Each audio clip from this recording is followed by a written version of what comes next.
guys, I'm Danny Johnson, CEO at TPP, The Positive Porpoise. I'm Jason Miller from Fins Up SoCal Fan Club. I'm Scott Howell from Atlanta Dolphin Club. Mark Angelo, NorCal Dolphin Club. You're listening to Clock Blockers, Miami fans' #1 morning show. Run it, run it, run it, run it, run it, run it, run it, run it, run it, run it, run it, run it, run it. What is up, ladies and gentlemen? It is your boy, Stephen D, and we are live on this beautiful Take Tuesday, Miami Herald Take Tuesday, and we'll get into all that here momentarily, but I want to say good morning to my Fins family and my Fin-Laws on the #1 Miami fan morning show, Clock Blockers. What's up, baby? What's up? Super excited that y'all are hanging out with me this morning. If you don't know who I am, I don't know what you're doing. But I am Stephen D, Stephen Daniels, super excited to be hanging out with you. You all can follow me on all of social media app below that you see right there. Ask Stephen D, SKPL. Spread kindness, positivity, and love. Make sure y'all do that. Also, hey, look, you can follow Miami Sports Music at Miami Sports Music on Facebook, Instagram, and YouTube, and at MIA Sports Music on Twitter. Okay? Make sure you guys go do that. Also, hey, look, if you haven't done so already, on your way in to the door here, on your way through the door, hit the like button. Hit it. Give us thumbs up. We can't grow without your help. We need your help to grow. And in order to do that, we need you guys to hit that like button and share button. The share button below. Go right now. And what I want you to do is I want you to tag Stephen D, SKPL, and at MIA Sports Music on Twitter. Go share our link right now with all of your people on Twitter, Facebook, Instagram. Let the people know we're here. I want to get tagged in 20 retweets or tags on Facebook. I want to get 20 tags on social media today that somebody retweeted today's link. So hit that share. Let's go. Let's make it happen, okay? Also, subscribe to the channel if you haven't subscribed already, okay? Make sure y'all go do that. Big deal. So make sure you guys subscribe to the channel. We want to get to 10,000 subscribers. We're on our way there, but we can't do it without your help. So make sure you guys do that. Also, hey, look, you want to sign up, become a member of the family. We would love for you guys to sign up and become a member of the family. There are plenty of seats waiting at the table for you. I see a lot of people in the chat room this morning that are not members of the family. Come on, sign up. Plenty of seats at the table for you. Alan, Andres, Rod, Walter. By the way, good morning to all of you guys. All of you, there's seats waiting at the table for you. Come on, sit down. Alan M. said Boston Celtics fire. See, Alan, you had to go do that? Come on now. You know, Miami all day. Von 954, what's up, baby? You need to have a seat at the table, too. What's up, man? Good to see you, buddy. Also, hey, look, you want to help the channel grow by donating? There's lots of different ways you all can do that. The first way you guys can do it is using the YouTube Live Super Chat or Super Sticker, which is the $ down at the bottom of the chat. Okay, you guys can do that to donate to the channel. The other two ways to donate to the channel are the Cash App, which is $ Miami Sports Music, or PayPal, which is MSM Sports Music. Okay, I said $ MSM Sports Music or PayPal MSM Sports Music. Just to let you know, if anybody who donates in increments of $10 at all this week, we are doing our weekly giveaway that we do each and every Friday. Anybody who donates this week, this entire week, and $10 per entry, and if you guys see there, you see the PayPal and the Cash App link. Friday, we are raffling off a Patrick Surtain autograph jersey. A Patrick Surtain autograph jersey. We're trying to raise money for the channel. So people that donate in increments of 10, you'll get an entry slot into the giveaway. And, the more you donate, the more entries you'll get. It goes to helping raise money for the channel, and you guys get a chance to get some back, which is awesome. So make sure you all do that, okay? Make sure you all do that because it is a big deal. So make sure that you guys make that happen. Sign up or donate to the channel, help the channel grow, and get a chance to get a really cool autograph, Patrick Surtain Aqua autograph jersey for your fan cave, which I think will be pretty awesome. So make sure you guys do that. All right. I want to give a big shout out to our big sponsor of the show, Tail Greeter. Tail Greeter is absolutely amazing. They're awesome. You do have to Von 954, I believe so. You have to re-sign back up Von 954. And Alan, you just hit the join button and you'll go right in. You'll see that link. It's in the description below, as well as I put it in the chat. But Tailgreeter is an amazing sponsor of the show. Make sure you download the app on your current Apple or Android device today. And they have a lot of really, really cool stuff. And they were in Talladega this past weekend. They got a lot of cool stuff. So go to Tailgreeter today, see what cool things they got going on, and make sure you guys go follow them and hang out with them at Tailgreeter, TAILGREETER. All right. What is going on? It is Take Tuesday. Super excited to be hanging out with y'all today. We got a lot of cool stuff going on. A lot of cool stuff. The draft is right around the corner. The draft is 2 days away.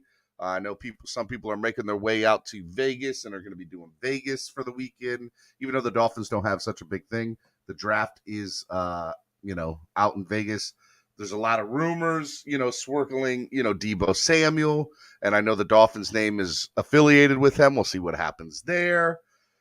You never know what's going to happen on draft night. Dolphins have a lot of draft capital for next year. I don't think they're going to touch it. But nonetheless, it's going to be, over the next 48 hours, just a swirl of rumor mills. And it should be a lot of fun.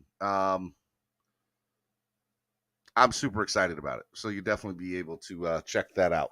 1, 2, 3, 4 apps. Keep checking the mail, man. And I'll get a confirmation for you here soon. Alan M., back to the family. Sign back up. Alan M., YouTube member. Love it, man. Welcome back. Welcome back to the family. I'm waiting for Daniel to come up here because I want to play a little clip for you guys today.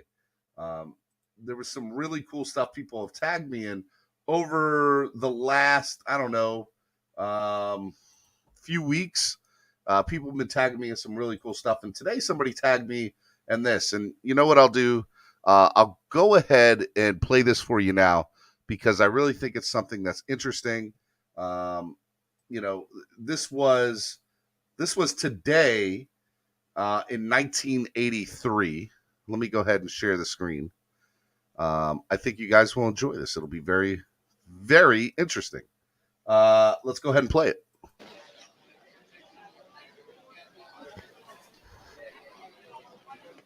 Miami Dolphins first round selection. The Dolphins select quarterback Dan Marino of Pittsburgh.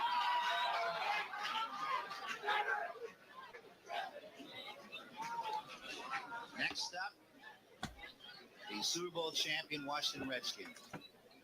That was Commissioner Pete Rozelle just about a minute and a half ago as he made the selection announcement for the selection of Danny Marino. I don't understand it. Number one, I don't know who is going to work with him down there. Where is the great quarterback coaching genius on the Dolphins? I know Orange Parker is a great defensive coach. I don't see where he's going to get this great coaching that's going to overcome the problems he's had. I mean, strictly long-range projection down the line, and I think they need help in other directions. Maybe they felt that what they wanted wasn't there and they couldn't get that help, but I really don't understand. You wouldn't label him as a classic Don Shula kind of quarterback either. No, that's true.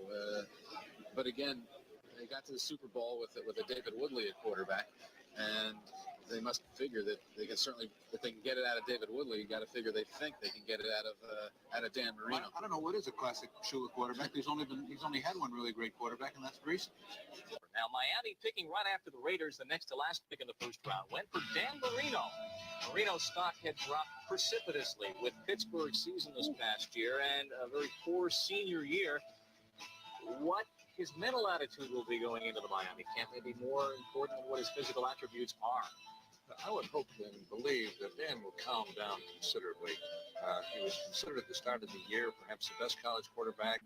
People talking about Heisman for him in spite of Herschel Walker. He's got all of the physical tools. As a junior, he played a magnificent Sugar Bowl game.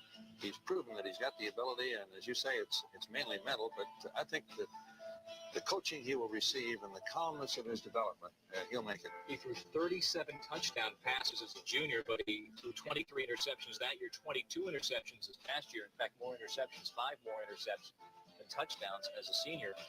The Sugar Bowl MVP. Look, it's really, really. First of all, that was really cool to see, right? You take a trip back in time to 1983 to the draft. Dolphins select Dan Marino. He was not a popular pick. The numbers weren't there. You never know when it comes to the NFL draft, and especially the people that are watching the draft. Somebody like Paul Zimmerman back in the day for ESPN covered the draft for years. You didn't like him, couldn't stand him. Didn't think it was a good pick. We obviously know that they were all wrong when it came down to it. But let's bring in our guest of the day, Mr. Daniel Oyefusi. What's up, man? How are you? I'm doing well, man. How about you? Pretty good. Did you catch the tail end of that there? I did. I was going to say, I wish I caught it. You got to send me the link to that. I was actually listening or reading an athletic story the other day talking about the greatest first-round picks by, like, slot. And they had Dan Marino. I think what was he, 28 or something like that? So they had him. He was next to last pick. He was the next to last pick. Yeah. So they had him, and they were talking about how, his stock had dropped his senior year, and, it wasn't a big pick or a big pick that was kind of applauded at the moment. It was not. But obviously, it worked in favor of the Dolphins. Obviously, you wish they would have had a little more team success with him, but it definitely worked out in terms of the player. I think it's funny, though, watching that little clip there, you definitely saw, Paul Zimmerman, I think you had just come right in when he was talking about it. He's like, I don't understand it. I don't get why the Dolphins would make a pick like this for a guy like this. He has so many off the field issues. Oh, yeah, that too. And it's just like what people that cover the team on a day in, day out basis feel like they know the end all be all of what is going to happen. And they were like, there's no quarterback guru down there. If you go back through the lineage and the history of Shula, he had some great quarterbacks. It wasn't just Bob Greasy. He had Earl Morrall and Baltimore, and he had him here in Miami and during that 72 season, and he was able to take people like David Woodley to the Super Bowl, and I think he was a quarterback guru, when it came down to it. I think it's interesting to kind of look at people's perspective in the moment, and then hindsight being 2020 of their perspective over a long period of career. Because in 1983, Shula wasn't considered, a quarterback genius. In 2022, we consider Don Shula one of the smartest quarterbacks of all time and could do whatever, right? Yeah.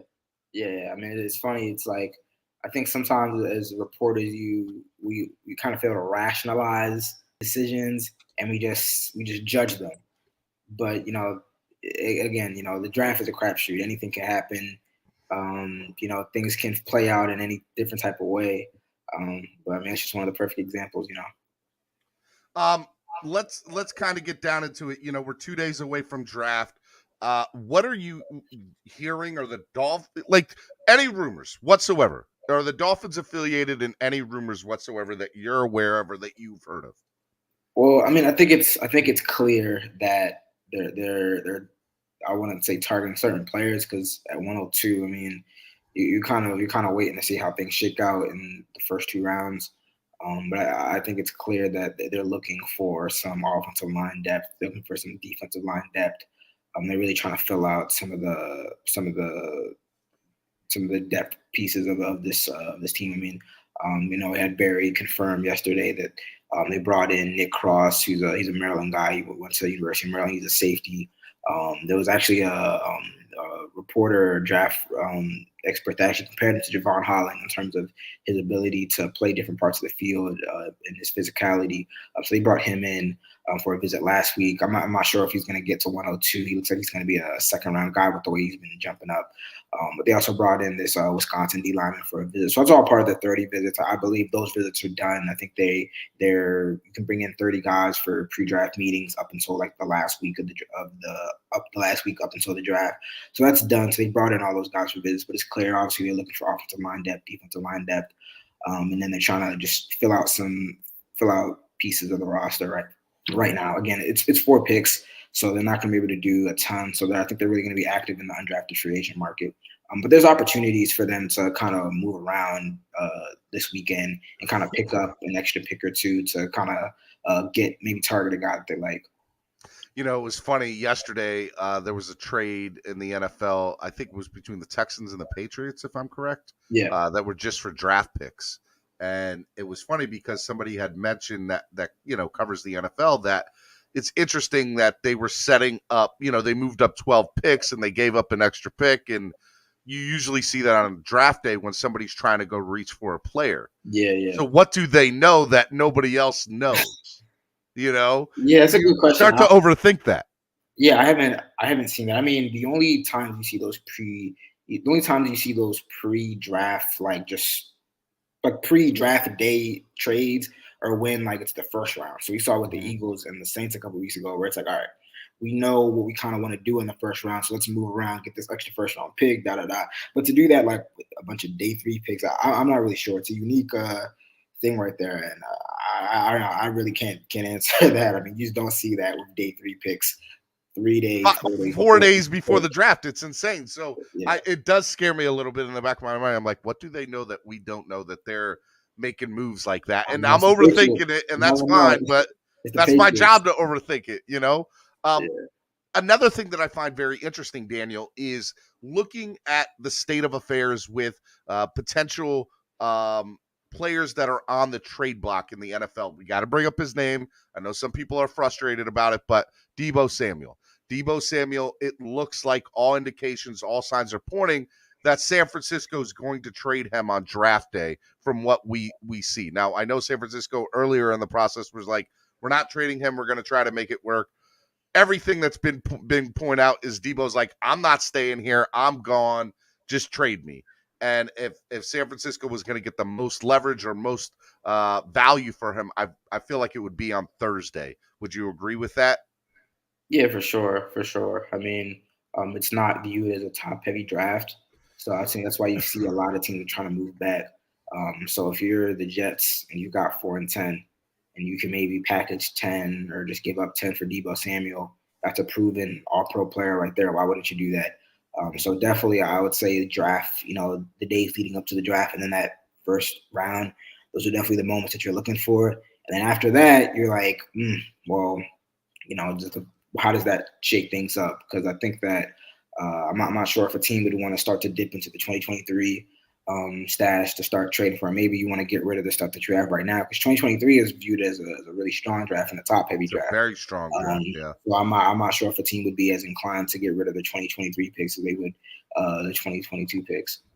It's funny because there's a couple of other wide receivers that have supposedly hit the trade block over the last couple of days. Darius Slayton, Kadarius Toney.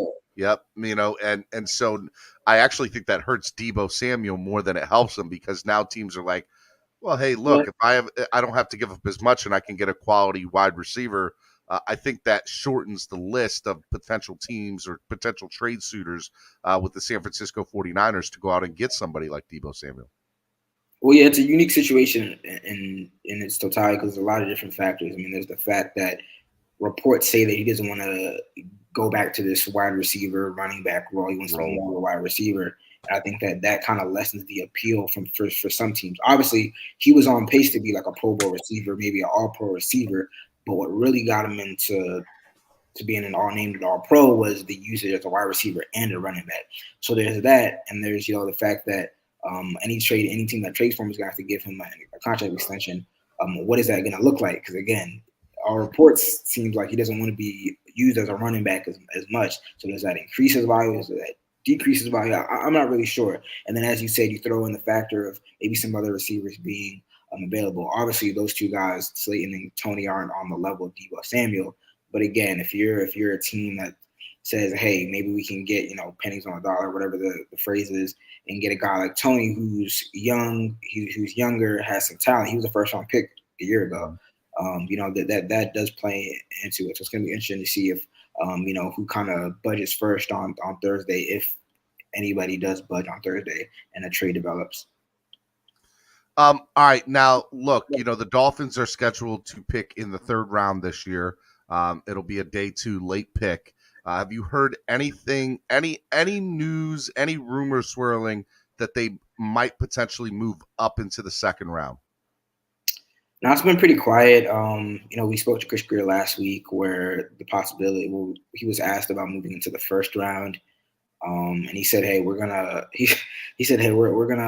gonna take calls," but he didn't really give. I mean, I didn't expect him to tip his hand at that news conference, but I don't know, his tone and the way he answered just didn't leave me any belief or any impression that a first round or second round would be a possibility just because of what they would have to give. Again, we talked about this last week.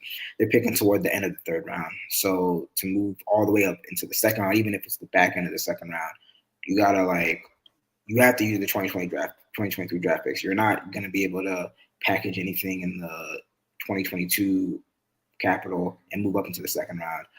If a guy drops, maybe there's a potential for that. But I don't know. I just don't get the impression that they're very inclined to start using the 2023 draft picks, because not only Chris Greer said that he picked keeping the first rounders was very important to him, but I think keeping most of those picks right now is very, very important. They've done a lot of work to build up that. I mean, they have 8 or 9 picks in 2023 right now, 2 first rounders, 2 third rounders. They've done a lot of work to do that. So unless there's a guy who they will really, really love starts to drop, I don't see it happening. And even then, it's going to take a lot out of the 2023 capital just for them to move up. And again, 2023, by all accounts, by all early Dolphins are all in on next year's draft. I mean, just in general, it's viewed as a stronger draft. So I'm not sure if they're really going to feel inclined to package 2-3 picks in 2023 along with the pick in 2022 to move up to the second round and get a guy. I'm not sure. I think there's going to be really good value at 102, and I think that there's a possibility for them to move back from 102 or 125 and get 2 extra picks. And then that's what I think. We had this conversation last week that I said I believe that the Miami Dolphins, whether it's at 102 or 125, are going to trade back. Yeah, and they're going to get more picks for this year. And they could even package one of those 7th rounders. Yeah, exactly. In that to maybe get a higher quality pick. Or an additional rounder or 6th rounder, move back into the 4th round and pick up a high 6th or a mid 5th. I mean, at 5th. I mean, there's ways. There's definitely ways. I mean, I've been messing around with the PFF mock draft simulator. And there's definitely a lot of signatures. I was gonna say, quick plug. I got a story coming out soon just on a mock draft that I did and just kind of moving around. But there's definitely a lot of scenarios for them to move back at 102 or 125 and get some extra picks and try to target some guys and fill needs.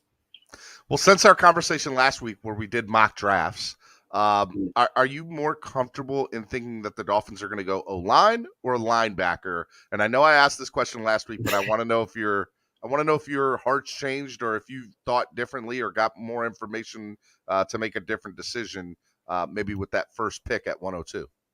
Yeah, I mean, I think a lot of it, again, at 102, a lot of it just comes down to how the draft board drops. So, again, I did 5 different PFF. I did 5 PFF draft simulators. I did what we did, pretty much what we did last week. I did that over the weekend.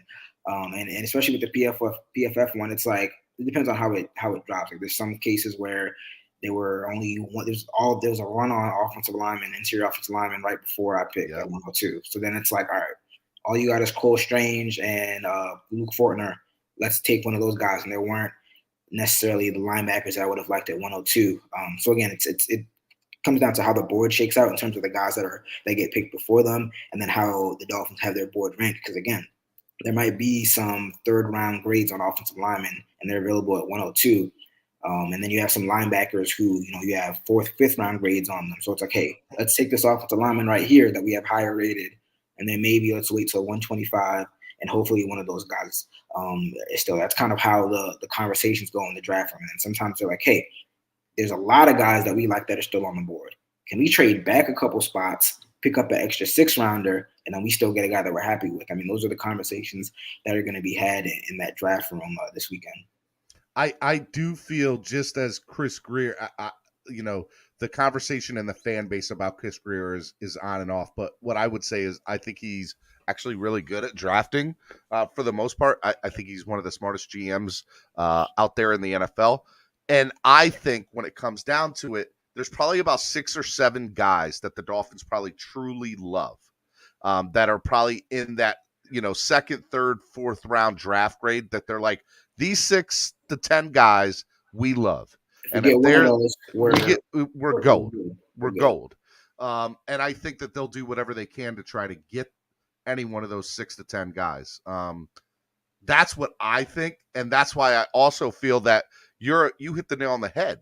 If the draft board comes down to it and they're sitting at 102 and there's 4 out of the 6 guys they still want, maybe they trade back, 5 spots or something. Yeah. And pray that one of them are still there and they get to add one. If they come down to it at 102 and there's 1 left, they're going to sit at 102, draft the guy and move back from 125. So I don't think we're going to see anything from the Dolphins till Friday night. And I don't think we're going to see anything till about 8 to 10 picks before, and maybe that's even too soon to see if the Dolphins move around from 102. Does that sound like that sounds legit? That makes sense. Greer do, yeah. I mean, that sounds like a legitimate scenario. And again, I mean, Chris Greer he's not afraid of making trades, especially on draft day. I mean, he's made a ton of deals to move up, to move back, to acquire picks, giving up picks to move up and target a guy.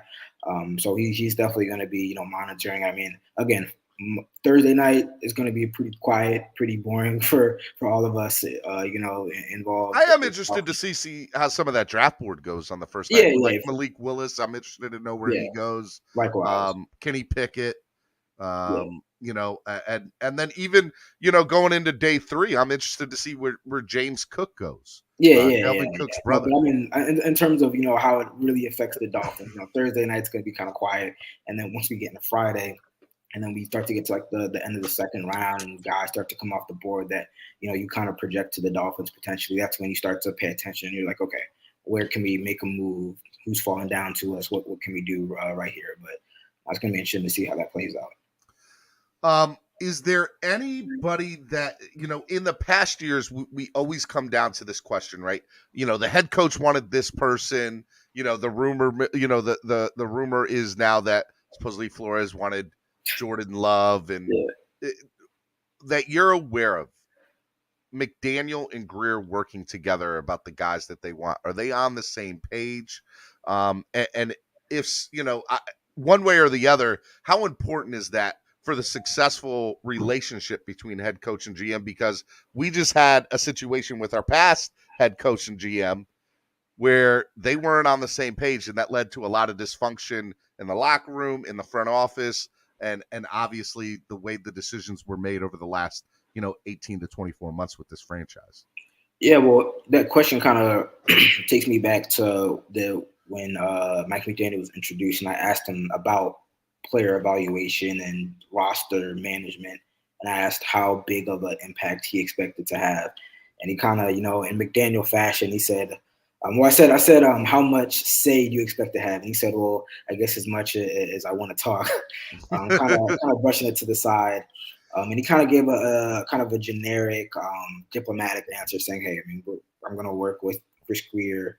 But he also kind of deferred a lot to Chris Greer, and the fact that we all know that Chris Greer made his mark as a scout, and then director of college scouting and whatnot. Mm-hmm. But I think that it'll definitely be I don't mean to bring back memories of the offensive coordinators, but it is going to be a collaborative process. But I think that McDaniel he'll give his input, but he will also kind of defer to Greer because, like you said, I think that there is that respect and that kind of deference to him that, he knows what he's talking about. But I think, again, I think that they're not going to be lockstep with every single player. I mean, there may be a guy that McDaniel really, really likes that Greer, after evaluating and looking at it, just I'm just not sure. And the key is that when it comes down to, draft night, you're on the clock, it's like, you're aligned on the board. They're not gonna feel the same on every single player. I mean, that's not how it works. Like, we don't have groupthink. I mean, you would actually hope that there's not groupthink in that sense, because you want people who are rational and they can kind of give both sides of a player. But again, it just comes down to when they're on the clock and the board is set, you hope that the guy that they pick right there all of them are on board with, and they believe that they can develop this guy and make it work with the team. Looking at the NFL draft and what the Miami Dolphins have, which is 4 picks out of 7 rounds. Some people are like, the quote in the fan base is F them picks. But I also feel like there needs to feel, okay, did we succeed in this draft here or not? Because even though we don't have that many picks, we have a 3rd and we have a 4th rounder. Would a successful draft be that 3rd and 4th rounder make the roster? And would that be the consideration of, okay, this was a successful draft as long as those 2 guys make the roster? I mean, I think regardless, and I think the Dolphins have done well in free agency in the offseason to put together a strong roster, kind of build onto the roster. But I think in any case, you would expect your 3rd and 4th rounder to make the team. I'm not saying that they're going to be the starters. I'm not saying that they're going to be big contributors in year one, but you would expect a 3rd and a 4th rounder. If you have a solid scouting department, you would expect those guys to make the roster. Now, the 7th round picks, that's a little dicey. Yeah. Those are like real developmental guys back. Practice squad players. Yeah, exactly. I mean, the thing I was reading, and it's like the line between a 7th rounder and an undrafted free agent, they might as well be the same. But yeah, you would definitely expect a 3rd and a 4th rounder to make the roster. And with the depth of the draft, it's not top heavy, but it's deep. So with the depth of the draft, you really hope that at 102, you can get a guy who can, I'm not saying he's a starter from role player, but he can contribute. So that's why I say at 102, if you can get an interior offensive lineman who can be active on game days, be in that 8-man active lineup, potentially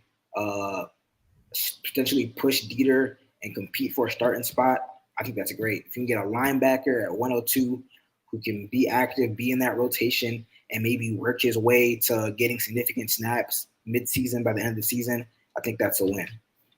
Yep, I would 100% agree with you. I would say as long as that third rounder hits and becomes a quality player by the end of the season, then the 2022 draft was a success for the Miami Dolphins. And to be honest, if the 3rd rounder doesn't hit and Tyreek Hill is an all-pro and helps the Dolphins get to the playoffs, I'm not I wouldn't. If I was a Dolphins fan, I wouldn't even be mad. I mean, let's be honest, they got 4 picks, man. The 3rd, 4th round is usually it gets dicey as it is, and we kind of know the context and the circumstances that they gave up a lot of those picks for a proven player this year. So if Tyreek Hill is an all-pro player or a Pro Bowl player 4 out of the next 5 years, and the Dolphins don't really have much to take from the 2022 draft in 5 years, but they're in the playoffs 3 of the next 4. I was like, I think you'll take that. If I was a Dolphins fan, I would take that. I don't disagree with you, Daniel. I think you bring up a very solid point. All right, enough about the draft. So something that will be coming out on May 12th is the NFL schedule. And some key things that were kind of talked about over the last couple of days are, number one, there'll be 3 Christmas Day games. Man, NFL trying to take over.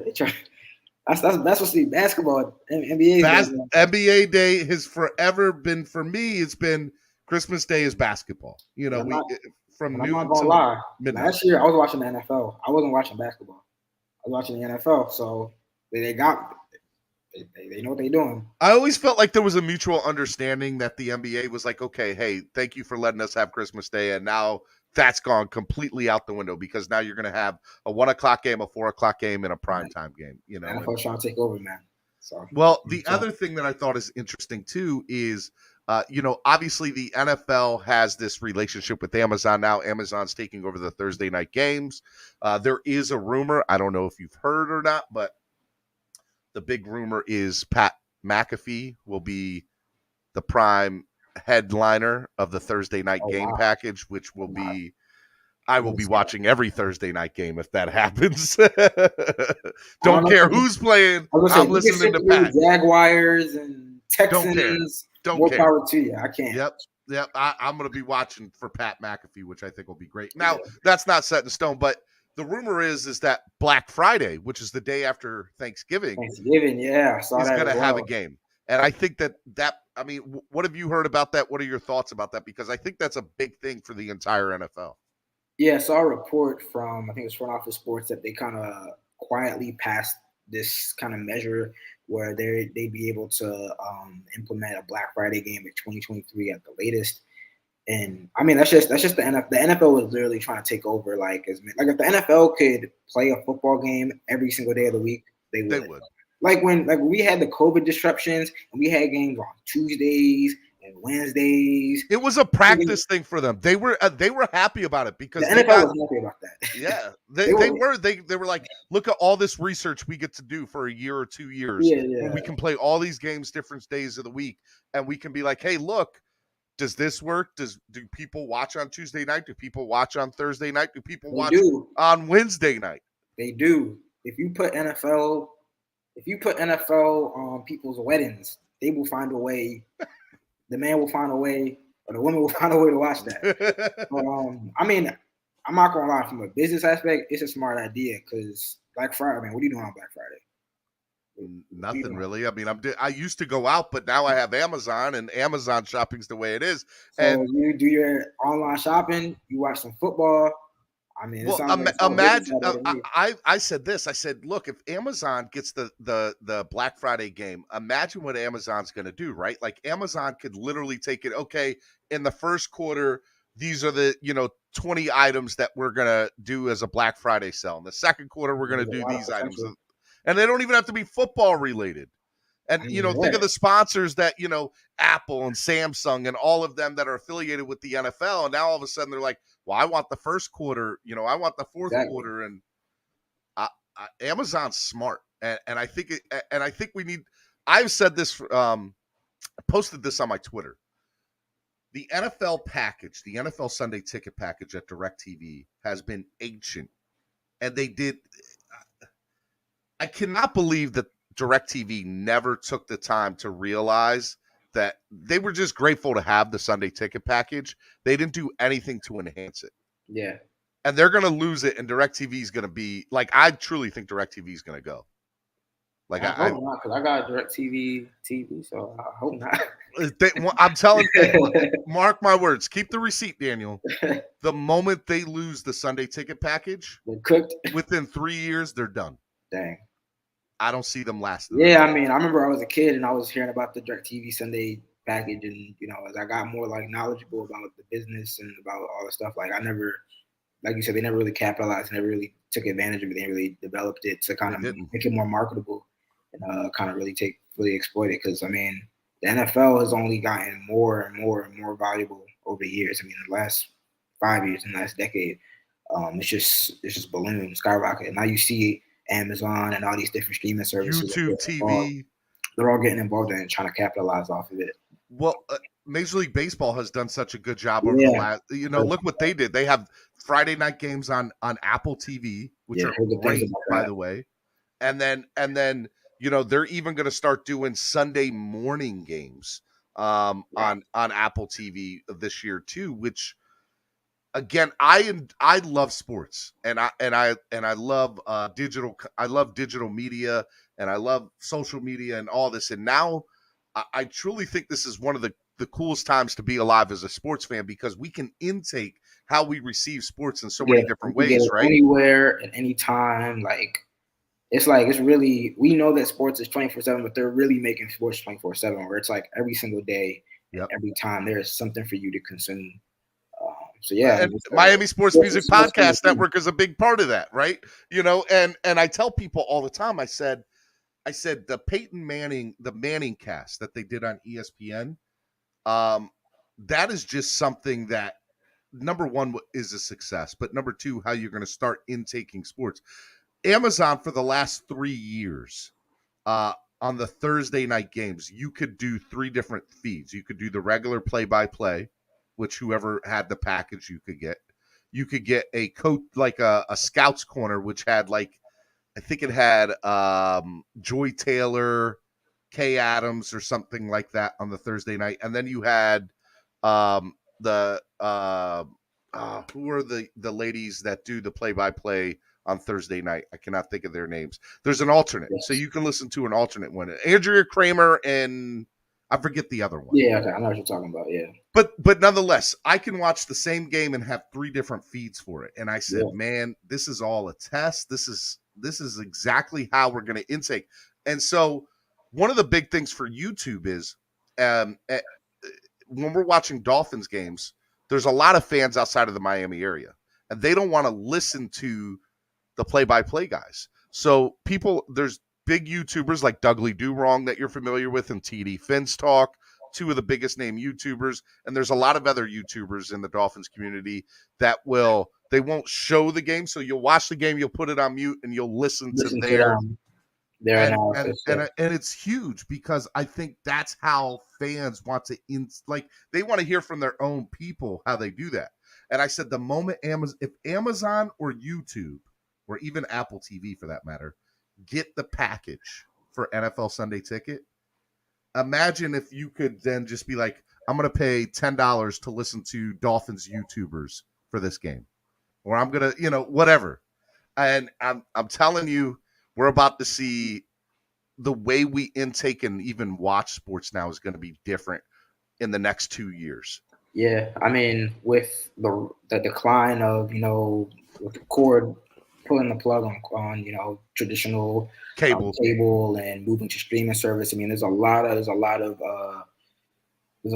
new and kind of just outside the box ideas that are being kind of experimented with, because you have to. I mean, because people aren't intaking sports and television and entertainment the way that they used to. So it's up to these companies, these production companies, to be innovative and to try to keep those eyes, because I mean that's the money right there. The eyes are the money. So you got to keep them involved in some type of way. I think they're seeing some really creative ways right now. One of the people in the chat asked, he sent in a $20 donation. Shout out to Roach from the I Believe podcast.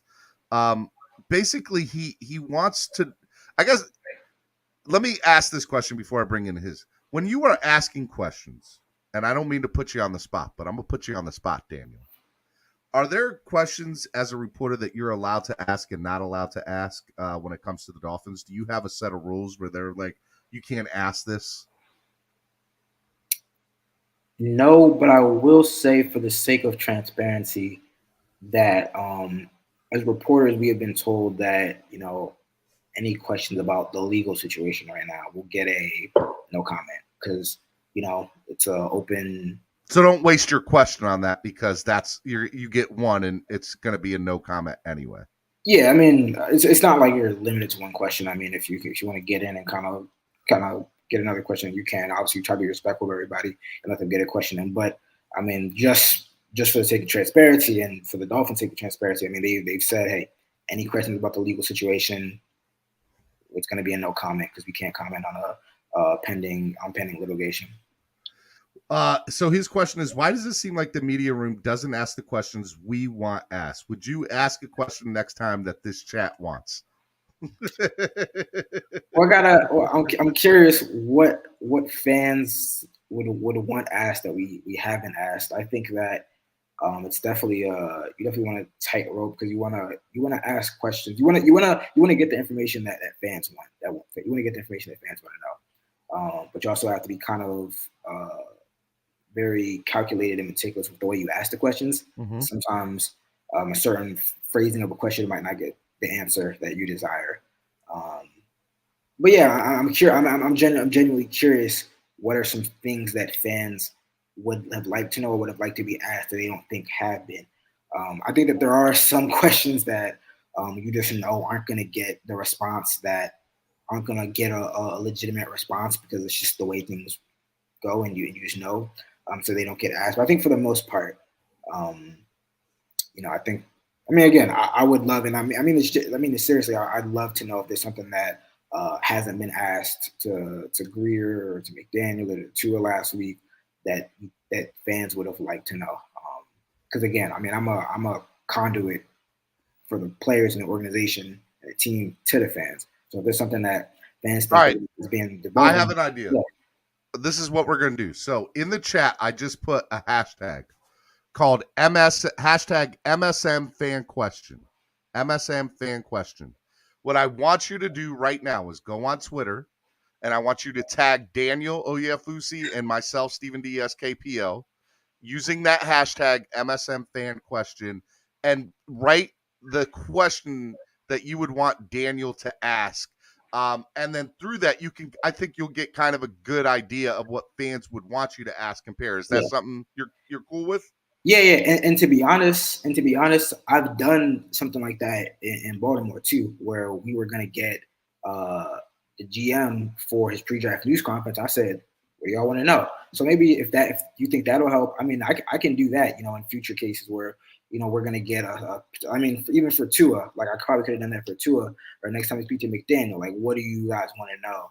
And if it's something that maybe I didn't think of that is like definitely something that should be asked, definitely, because again, I'm a conduit and a medium from the organization to the fans, so it's not really what I want to know, it's what fans need to know and they want to know.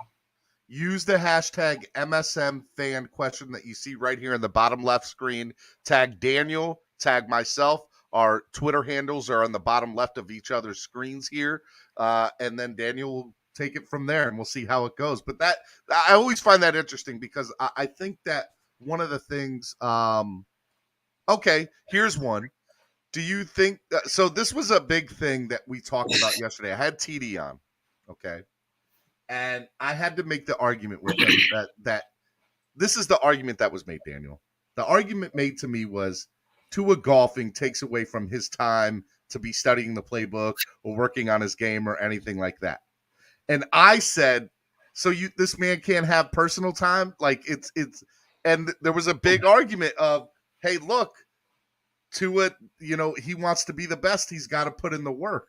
And I'm like, who the heck are you to say he's not putting in the work?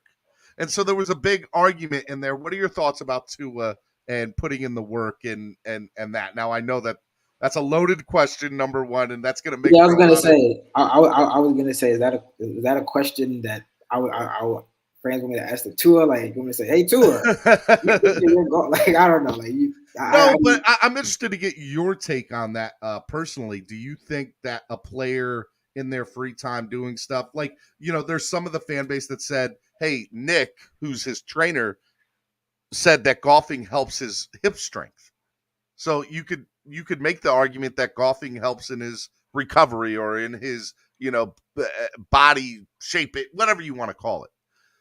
But then there's the, hey, look, if he's not that good, if he's struggling and he's taking 3 hours on a golf course, that could be 3 hours he could be putting towards his game. I think it's a clown question, personally. I love everybody who asked it. But there was we did a poll, and 70% of the fans that watched the show yesterday said Tua golfing was a distraction from him being a better quarterback. Well, what if he just finished going through the playbook for 3 hours and just finished the workout and it's like, all right, he wants to unlock. I'm not going to lie. I don't know too much about Tua. Tua, we know some things about Tua, but Tua doesn't open his complete heart to tell us everything. But it seems like the one thing that that's kind of like his leisure that's like the one leisure activity that he does. So I mean, I don't want to knock the guy. I'm not, obviously football is his number one priority in his job. But unless golfing is in getting in the way, legitimately getting in the way of his working out and his understanding of the playbook, I don't want to knock him too much. Now, I will say the optics of it all, fair or not, there are optics that come into play. So again, if I will say his trainer Nick has posted a lot of videos of him working out and all that, but the optics aren't great. So if you see all these clips of him golfing and whatnot, and then he gets to training camp and then he's thinking it up, then it's like, all right, the optics aren't good. Now, whether that's fair or not, because again, I think that he should have a life outside football. I agree. He should be able to decompress. And again, it seems like golfing like the one kind of leisure activity that he really indulges in when he's not focused on ball. I'm not going to knock him too much, but again, I think there are optics that come into play. Whether that's fair or not, that's just life as an NFL quarterback specifically. I said the statement that it was a clown question. Let me say in further detail, I just think it's not fair to a guy to I need downtime. You need downtime. Professional quarterbacks need downtime. And then the argument is, well, he's just not going to be great. And I'm like, I don't need him to be great. I need him to be a winning quarterback. He doesn't have to be Dan Marino. He doesn't have to be Peyton Manning. He doesn't have to be Aaron Rodgers. Because he's a top 5 overall pick, though. I think like, he's a top 5 overall pick. I don't think it's crazy to have those expectations as a top 5 overall pick. Well, and so that was part of the issue that we argued yesterday, Daniel. I said, here's the other problem. Hindsight being 2020, Tua is a second rounder. I'm going to call it what it is. He's a second rounder. He's not a top 5 pick. But because he is a top 5 pick, right, you're saying that in hindsight, he should have been picked in the second round because of what? I mean, based on what we've seen and how he's played. Well, he's played like a second rounder. You can make the argument that if he was picked in the second, you can do any. I get that, Daniel, but at that moment in time where they picked him, he was the guy. He was a no doubt first round quarterback. He was viewed as a. He was 99.9. I don't know if he was 100%, no doubt the guy, but the question was Herbert or Tua, and 10 out of 10 times I would have said Tua. I'm not saying that. We all knew the knock on Herbert was his accuracy in a game. Well, Tua didn't have that problem. Tua was accurate. So based on that alone, I would have went, and Tua had the championship. So I was like, Tua's the guy. And even knowing what I know, forget knowing what I know now. Let me say that correctly. Forget knowing what I know now. If I still had the same information, though, I would have picked Tua 10 out of 10 times. Now, hindsight being 2020. You said if you've had seen these next two. No. Hindsight being 2020, knowing what I know now in the NFL and what they've done, Herbert obviously was the better pick over Tua. Okay. And the reason that I say Tua plays like a second round pick, to me, if he was a second rounder, we'd be like, man, Tua, he's a second rounder. He's played very well for his position. Yeah. He's got a lot of potential. But because he's a top 5 pick, Tua's not that great. He doesn't have a lot of arms. There's a portion of the fan base that do not believe in him, that think he is a total bust. Now, I don't think that way, but there is a portion that think that way. So, and I believe that's part of the problem, that he's a top 5 pick. And because that, you're going to have the eye on you. You got to come out swinging. Those are the expectations. I mean, I'm not even going to say whether it's fair or not. You're a top 5 pick. That's what comes with being a top 5 pick. I'm not arguing. They didn't overdraft him, so we can't. I mean, we didn't. That's where he was expected to go. So I mean, those are the expectations. That's life as a quarterback. I mean, Tua said it last week. He said, I don't really view it as pressure because this is what happens when you're in my position. So you gotta accept it. And you gotta make some things shake. Super chat $50. He's trying to talk it into fruition. You didn't say this yesterday, Stephen D. Bonjo says MSM fan question. So Stephen, if he's just an okay quarterback that gives you an okay performance and the team gives you okay results at the end, you can't be mad or surprised, right? Yeah. I mean, I personally am not upset with the play that Tua is giving me. Do I want more? Of course I want more. I want him to do better. But, you got to remember, we had 7 years of Ryan Tannehill. And having 7 years of Ryan Tannehill, after the 3rd or 4th year, we were like, hey, look, we all know that you weren't here for this, Daniel, but we went through all this with Ryan Tannehill and whether he was the guy or not. And now we're doing it all over again with Tua. The issue is this time we knew what happened with Tannehill and we were ready to get push that give up button after 5 years, but we did 6 years and 7 years. People are like, we don't want to go through this for another 7 years again. Let's just hit the panic button now, go get a new quarterback, and let's just start over again. I say that Tua's his ceiling is high. He's got a lot of potential. He just needs people that believe in him, which I think McDaniel does to a T, by the way. And he needs an offensive package, which they have built up in this offseason. I mean, the speed is unbelievable. So I think that I personally think with the packaging around him, the play calling of McDaniel that we hope gets implemented in a good way, we could have a really, really good offense that's scoring 30-plus points a game. Although, and I get that's a 9-point difference from where we were last year. I understand that, Daniel. You're giving me that side eye, Daniel, but I don't see why we can't score. That's like top 5. That's top 5. With this offense, I think you have to be top 5, at minimum top 10. Come on, Tyreek Hill, Raheem Mostert. We didn't say that last week. Look here, Daniel. Look, we said that last week. Daniel, don't pull a fan on me. Don't call me out on my show. We said top 15. Now you're saying top 5. I think that I'm just saying what you said. I got the receipts. You got Daniel. You can't be calling me out on my show, okay? Here's what I'm looking up because I'm thinking out loud. I really think that a top 10 defense, anything less than that, is going to be considered a failure for having a top 10 offense. Okay. Is going to be a failure. I mean, you gotta with Tyreek Hill on your team. I mean, it's more than one guy. You know, if the offensive line isn't blocking, Tyreek Hill is not going to get the ball. If Tua isn't making his right reads, Tyreek Hill isn't going to get the ball. So, you know, it helps a lot.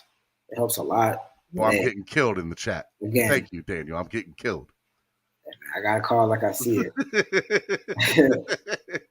So, again, top from 23 to 10, that's a lot. 23 to 5, that is. I won't say top 5, but he's got to be top 10. And with top 10, you're averaging, that's a 3-point difference. So I'll say top 15. So 27 points a game. I'll say top 15 for your. So, let me take it back. Not 30 points a game, 27 points a game. All right. We can work with that.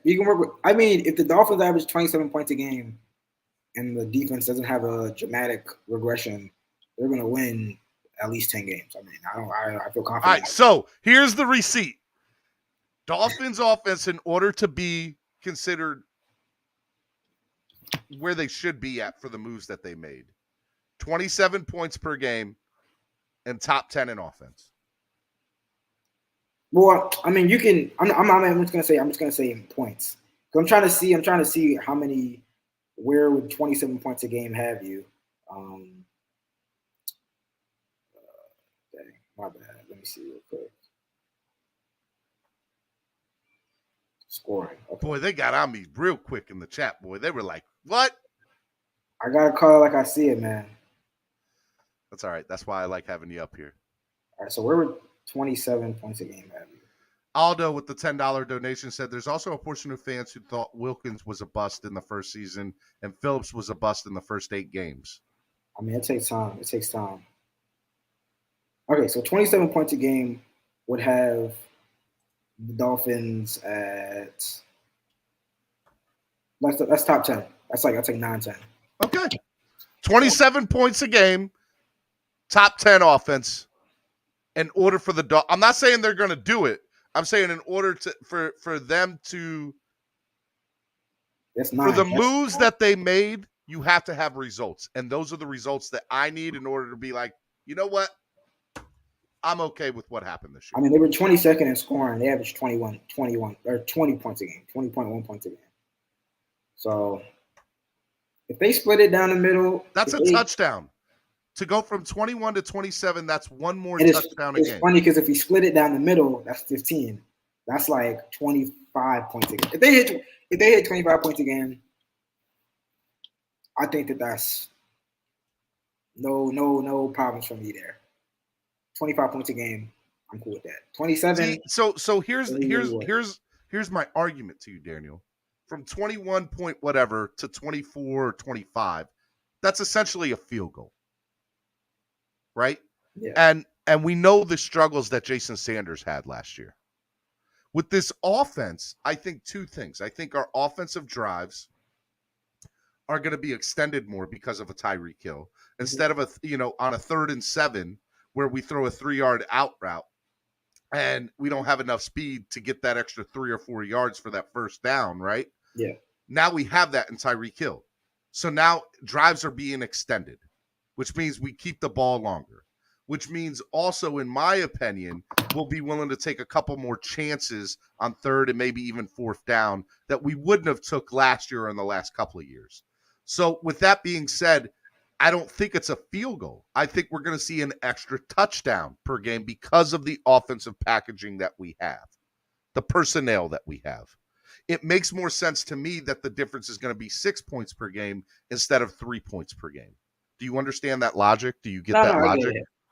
You don't have to agree with it. I'm just telling you. I definitely understand it. Especially the Sanders point is very correct because they left a lot of points on the board with Sanders. Even not only him missing kicks, but not taking certain field goal attempts that they maybe would have taken the previous season. So if he has a bounce back season and plays up to closer to that All Pro standard, then yeah, you're definitely looking closer to 27 and 25. But again, it's going to take some time to get all the pieces going. On paper, it looks good. It looks very, very good.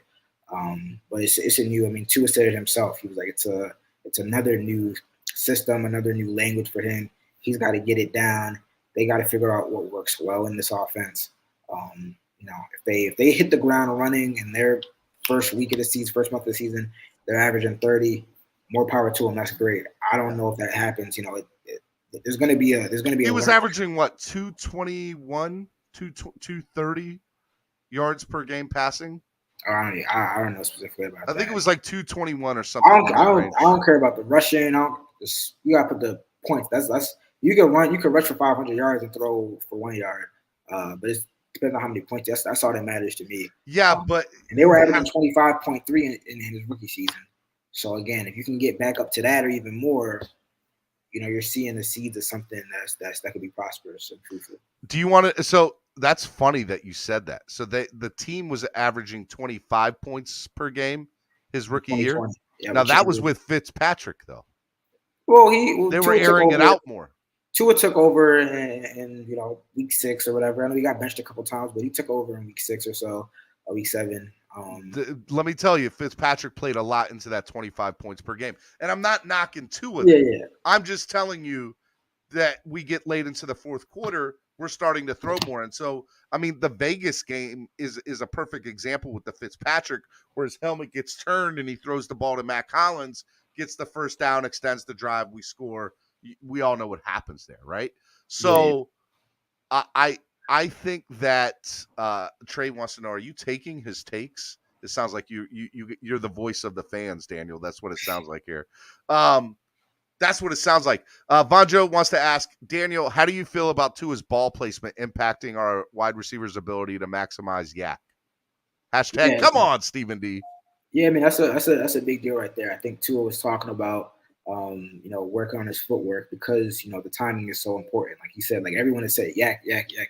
Waddle has said yak. Tyreek Hill said yak. Tua said, we trying to yak the heck out of team. So the timing is very important. Like we know Tua is accurate, but there's accuracy, which is like getting the ball to your receiver relatively in their general vicinity. And then there's like you said, the ball placement, which is putting it in a position where they can get yards after the catch.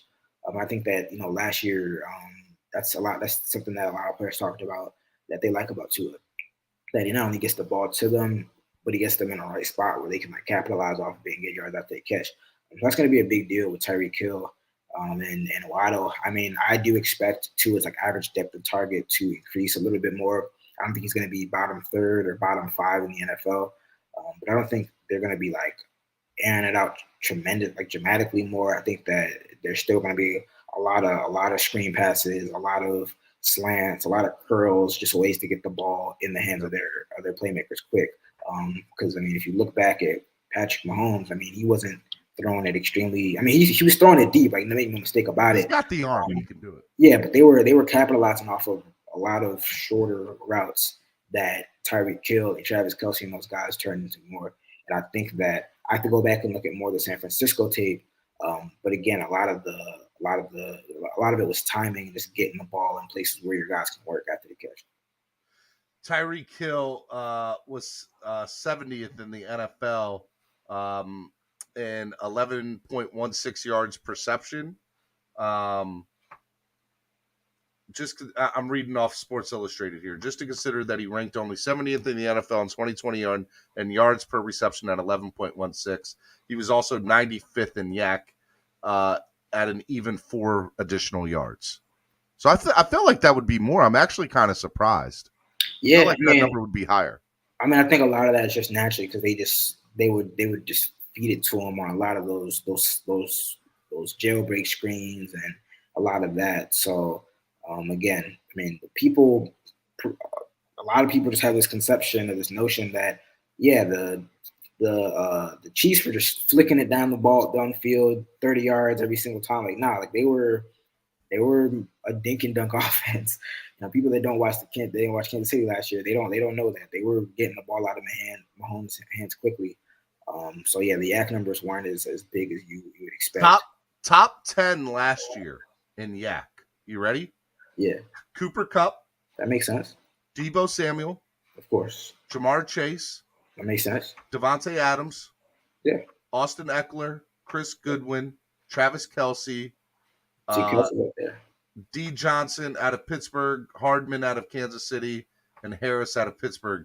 That's very, I definitely would have thought Tyreek would have been number. Because they fed him more of those screens, so it's like closer to the line of scrimmage. And sometimes, sometimes you get bottled up. So yeah, but I think that they're going to make sure that I definitely expect Hill and/or Waddle to be at the top of that list in 2022. And I'm going to be perfectly honest, it makes me want Deebo Samuel even more. Let's not have this. MSF, when it comes to Deebo rumors, do you think it makes sense to trade Wilkins, Byron Jones for Deebo? What's your take on it? # come on, Stephen D. I mean, so I'll put it this way. So you're going to give up your second best cornerback and your best defensive lineman, arguably your best defensive lineman, for a player who has the same skill set as two of the guys on your team. So you're going to diminish the defense considerably to elevate the offense only how much more? It's like, what's the return on that? Is it really worth it? I don't think that. I mean, I don't know. If I'm the 49ers, I'm not even sure if I accept that. I probably want picks because Byron Jones is a little bit older. Christian Wilkins, I mean, they have a pretty stacked defensive line right there. I'm not even sure. I'm not gonna lie. For the 49ers, I probably wouldn't even take that trade. But that's just me. That's just me. Do you think, point blank, Deebo gets traded this week? I'll say yeah, just because it feels like, and this is just the case in general, but timelines force hands. So it's like if something doesn't happen this weekend, like when is it going to happen? And again, I don't think that teams are going to want to dip into the 2023 capital. I'm not sure if the 49ers would want that. I think the 49ers would probably want to, because they feel like they're a competitive team right now, even with Trey Lance. I don't know what's going to happen with Garoppolo. So I would think that they would want some picks right now where they can start to get some young guys back immediately and kind of in the fold. I think he does get traded. Maybe today, maybe tomorrow. I'm just guessing. I think the biggest landing spot for him is the Jets, but I don't think he signs his contract. Here's the ultimate. Well, no. Any team, it's like Tyreek Hill. Any team that trades for him, it comes with the understanding that they're going to sign a contract extension. That's just how it's going to work. No team is going to trade multiple draft picks for a guy who could lead. Do you understand that the Jets are the Jets, though, Daniel? If any team was to do that, it'd be the Jets to make a stupid move like that. Nah, let's not put it past. Don't disrespect. I gotta disrespect him. I know you gotta disrespect him, but don't disrespect. Nah, I don't. That would, that I don't know.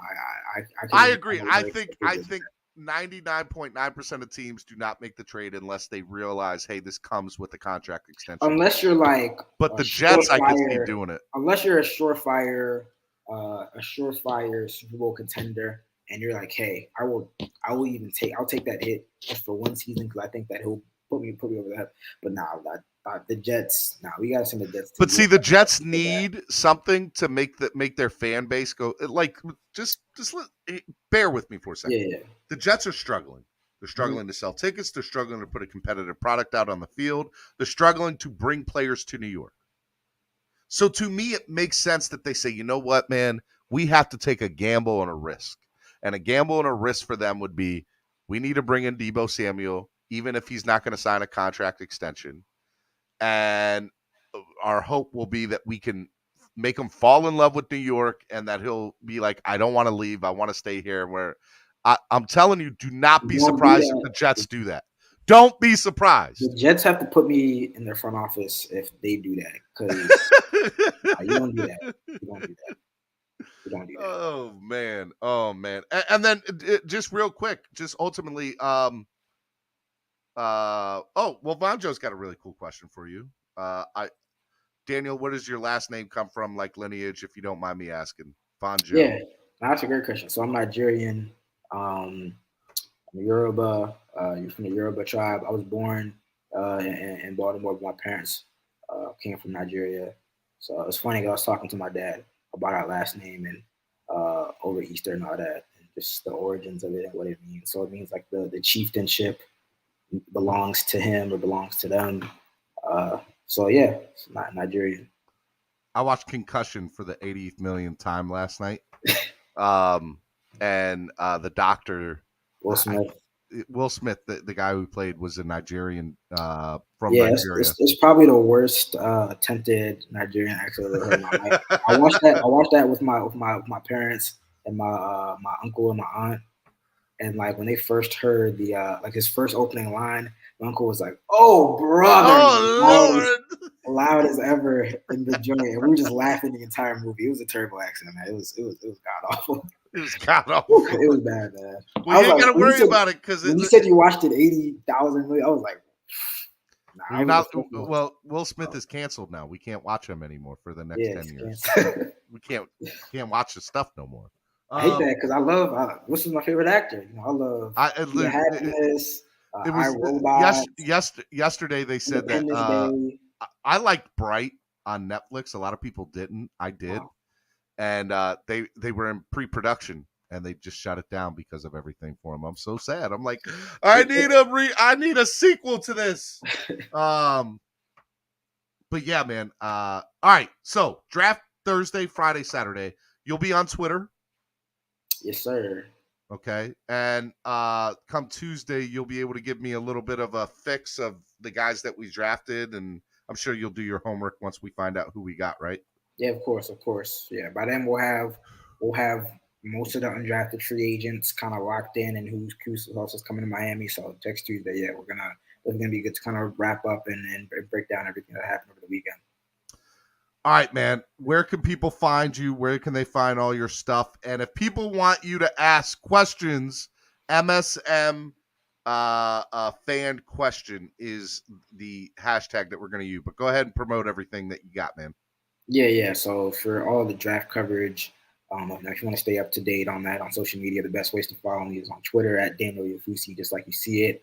You definitely want to keep your Miami Herald tab open. If you don't have a subscription, go jump to the laptop, get it right now. We're going to have wall-to-wall coverage of all the Dolphins picks. We're having coverage of all the players that get picked, the FIU players that get picked. So we're going to have a ton of coverage this weekend, so you definitely don't want to miss that. If we have a sports-only pass, like I always say, so if you're just interested into the sports, it's like an a la carte pass.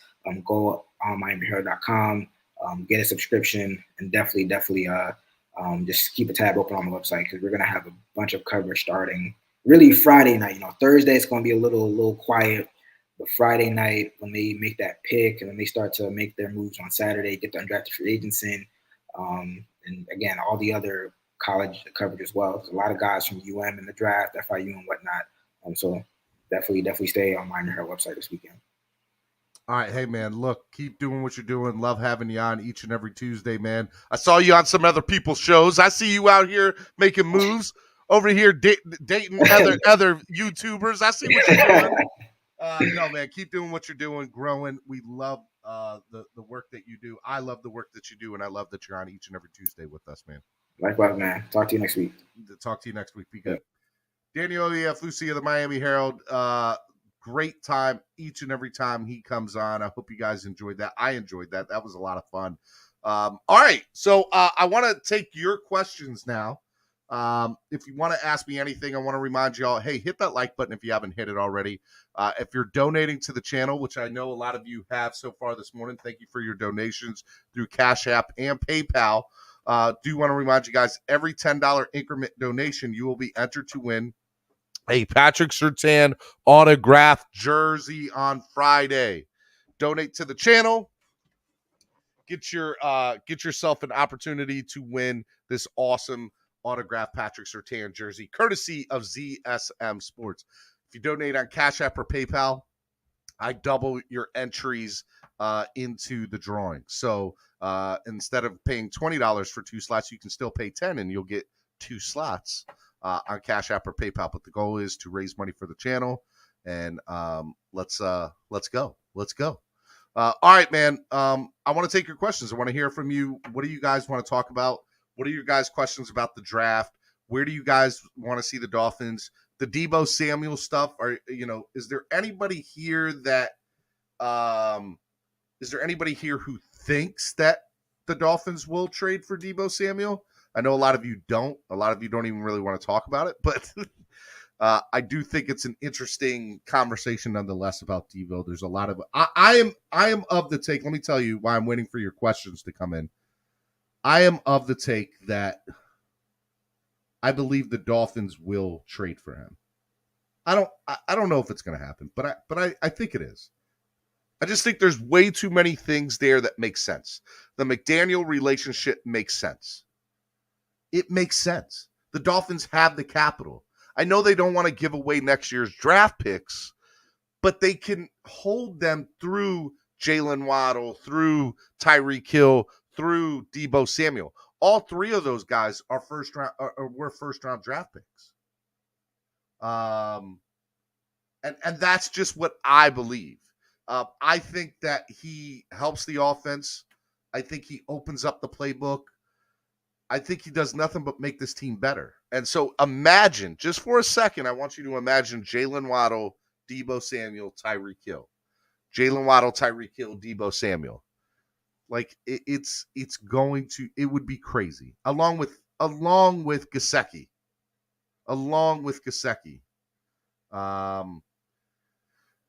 Now, there are some other teams that I think he could go to besides Miami. I think Baltimore is going to make a big rush at him. I see Trey there. You said Baltimore and Green Bay. I don't think Green Bay will, but I do think Baltimore will. I think the Jets obviously are going to do everything they can in their brother to do it. And then I also think that, a dark horse would be New England because their best wide receiver right now is Devontae Parker. And if that's what they're going into the season with, good luck. That's all I know about them. And I expect New England to draft a wide receiver on draft night too. I do believe that they're going to draft wide receiver. 1, maybe 2. All right, let's see. Your questions are starting to come in. Let's go. Steven, would you trade Wilkins, Byron, and picks for Deebo? No. Picks only. Picks only for Deebo. I would not trade any players. We get Deebo. I don't think we keep Gesicki. There is the people are like, do we trade Gesicki's franchise tender or tag or whatever it is? There is the opportunity that we could do that. I don't think that will be the case, but you never know. MSM fan question: trading for Deebo or trading for Lamar Jackson? Which trade do you think would get us closer to a Super Bowl? I'm not answering that. Fonjo. OBJ to New England and Deebo. God, I hope that doesn't happen. Adam makes 0 sense. They would have just kept Tyreek. Keep the questions coming in. I want to answer your questions. I'm all about your questions today. So we are done being Patriots South now. We can be San Francisco East. Buck Deebo. Go get Hightower. Lamar Jackson easily. Lamar. I question. I'm not saying that Lamar is the better quarterback over Tua. I'll say that, but I'm not ready to give up on Tua. I want one more year of Tua. I do. Want one more year of Tua. What games are you worried about the most? On the schedule wise? Let's see here. Let's go Miami.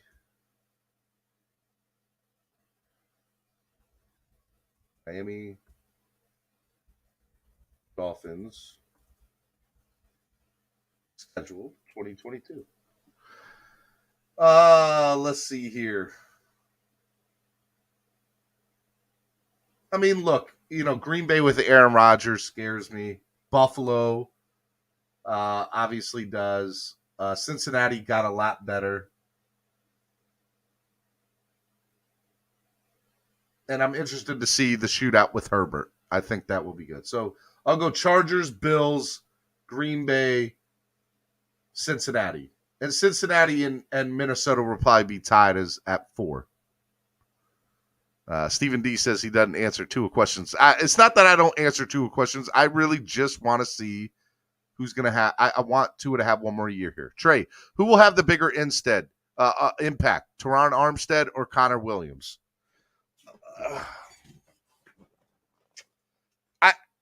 My heart wants to say equal. That they both equally will have a big impact. Here's the thing. When you as a quarterback feel comfortable in the pocket, it just you get an extra second. You do. And that extra second goes such a long way from being in the pocket and being able to read your reads. And I gotta think that Teron Armstead and Connor Williams both will equally have a huge. But here's what I'll say. I think Armstead has not played a full season yet, if I'm correct, or it's been a while since he has. So let's keep that in mind. I've already come prepared in my mind that he's not going to play a full season. So by that virtue alone, I think Connor has a bigger impact on the team because he plays more. That's it. That's the only reason. But you got to remember, Connor's penalties are something to look out for too. He was the most penalized offensive lineman in the NFL last year. So we got to clean that up. But even if you clean that up by 20% or 30%, it's significantly better already. What you don't want is Connor to stall drives. That's my biggest problem with Connor Williams is I just don't want him to stall drives when we have momentum. Don't stall the momentum on drives. And with Armstead, just stay healthy.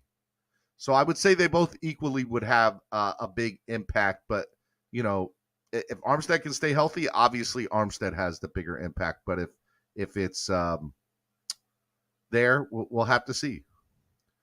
Rashad said Greer says this is a 2 years plan. Sound like it's prove it year for 2. And if he doesn't step it up, it'll be all in on someone else. Yeah, 100%. Steven, would you trade for Pickett or sign a quarterback from the USFL? None. I like who we got. I'm good with Teddy Bridgewater being our backup this year. I'm good with whatever third stringer we bring in. If that's from the USFL, great. But no, we're not getting any If we get a quarterback in the 7th round, so be it. But I don't see us drafting a quarterback in this year's draft. I would be surprised if a quarterback moves during the draft. Steven, is it true Burrow is the next Brady? No, not at all. Williams, Armstead won't play 8 or 9 games. Good observation. March 18th, 2023, the Miami Dolphins acquire Lamar Jackson for 2 first-round pick. Miami loses wild card because of Tua throws picks. Really word of mouth. Y'all are funny. Keep the questions coming in. I'm answering questions. Let's go. Bring them in. Donate to the channel. Help the channel grow. Remember, every $10 increment, you get a chance to win Friday's giveaway, which is this awesome and beautiful Patrick Surtain autographed jersey aqua. Love it. It is awesome. I know you'll love it too. What else we got here? Lorenzo says, if the Dolphins go 9-8 but split with the Bills, will you consider that a good season? All things no, the Dolphins, in my opinion, Lorenzo, with the exception of the defense just crapping the bed, like just totally tanking it. Dolphins have to make the playoffs. And that is the only way Tua gets to keep his job, and the only way we have a shot at moving this thing forward with Tua.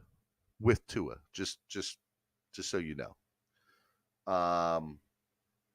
That's what I think. You have to make the playoffs, and ultimately, I think you even have to win a playoff game. But hey, we haven't even made the playoffs, so let's just make it. But my goal is to win a playoff game. That is my goal this year. Not just make it, win a playoff game. With this roster, you have to at least win one game. Without knowing TA history, and we still need a center and inside linebacker, you think they look at a tackle to shore up the risk of Teron Armstead goes down, or still a center or inside linebacker? Adam, I think we kind of hit the nail on the head earlier this morning. I think it depends on how the draft board falls. But you got to remember, there's still a couple of free agents out there that could help shore up. My hope is this. My hope is we either get a very strong interior offensive lineman or a very strong inside linebacker with that third-round pick that could potentially be a starter down the road. And I think that I would love to see one or two more free agents. You know, I would love to see J.C. Tretter. That would just make my day. But yeah, I mean, that would be my biggest thing is just shoring up as many positions on that O-line that we can, because if TA does go down, I like Armstead, then yeah, that would be my pick for that. Stephen D, how many games will Teddy play this year? 2. Teddy Armstead will play 2. Is probably my over-under for him, and the reason that is Tua injury. Tua has not played a full year yet. And until he shows me he can, I'm not going to say that it's going to be this year. But I hope that it is. But I will say 2 games this year for Teddy. Do you think Teddy knows the playbook better than Tua at this moment in time? I'm not answering that. No. I mean, I think they both know it equally. It's a new playbook for both. It's Super Bowl or bust. Anything else is a failure. Teams have inquired about Deebo, believe San Fran will keep him per Bleacher Report.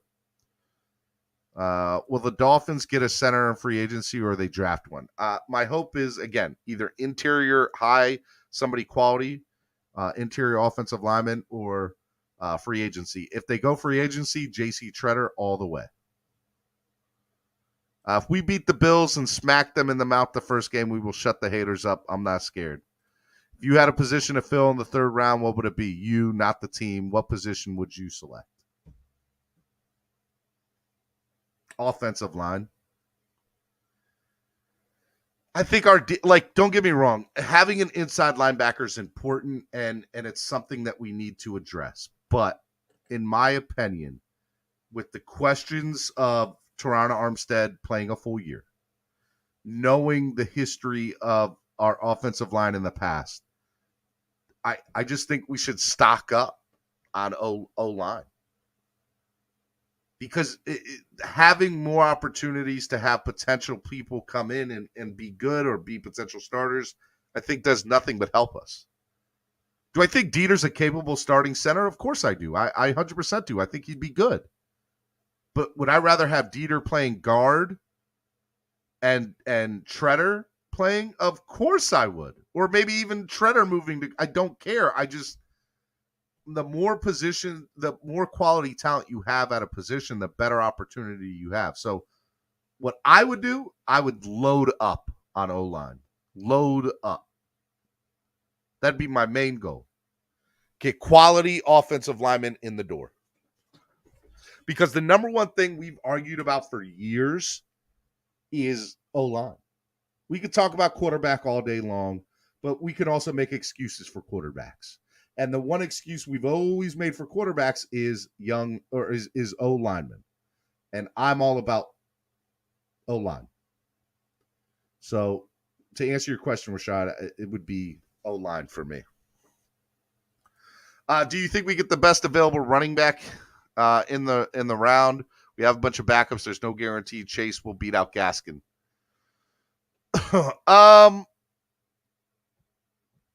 The James Cook thing intrigues me a little bit, Ray.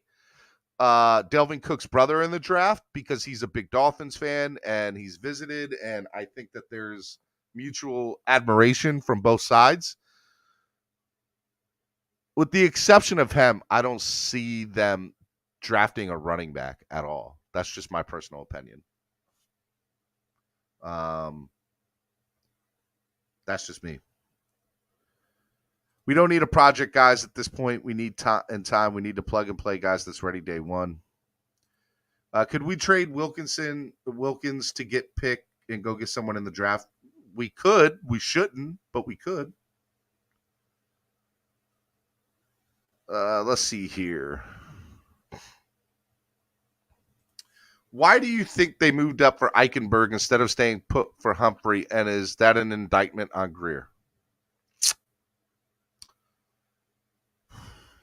I think you got to remember, Eichenberg played at Notre Dame for 4 years, if I'm correct, and did not allow, maybe allowed one sack in 4 years.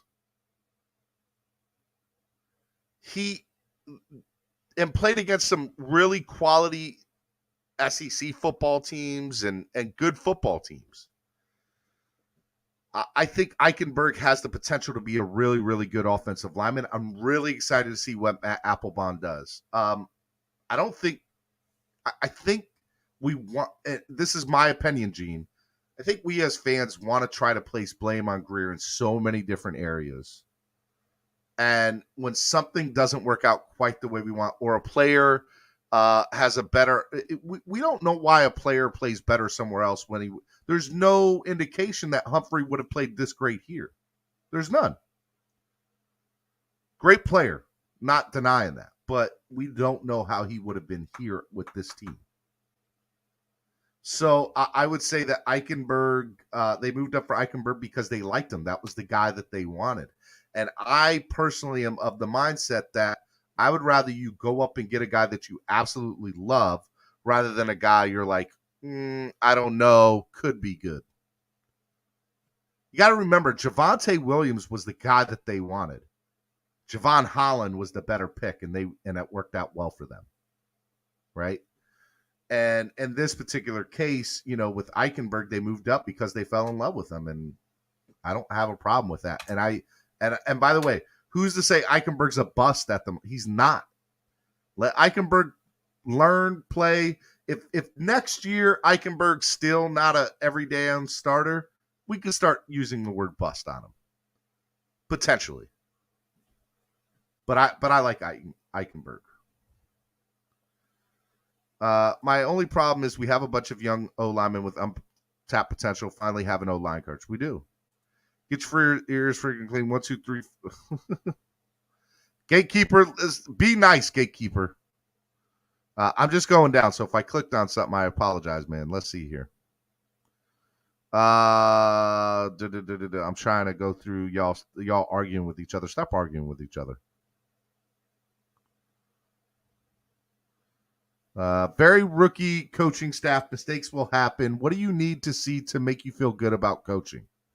What do I need to see to make me feel good about coaching? Number one, I need to see what we talked about this morning. I need to see the offense go pick up 5 to 6 extra points per game. So from 21 to 26 or 27 points per game, right? And that tells me that, there's a lot of different things that work with that. Number one, Applebaum will be doing what he needs to do, which is, taking quality offensive linemen or young offensive linemen and helping them grow into everyday starters. And that would be one. The other thing is I would need to see the wide receivers not have as many drop passes. Not that there is a lot, but let's keep them down. I would want to see Tua throw the ball in front of receivers instead of behind receivers.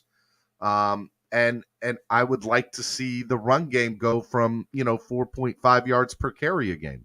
I think anything over 4 yards per carry per game, anything over 4.5, a run game is very sufficient.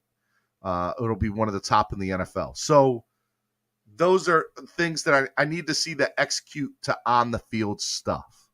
And, if we can do that and we can see those things, because there's measurements. To me, it's all about measurements.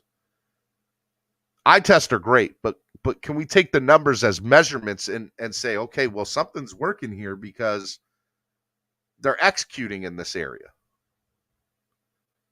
Connor Williams, do his penalties go down? Does Teron Armstead stay healthy for a full year? All that is an indictment, or I would attribute to good coaching. That's what I would see. Miami has historically crappy coaching, and that's why players don't develop. It is poor drafting and horrific player development. Mark, I would disagree to a certain extent.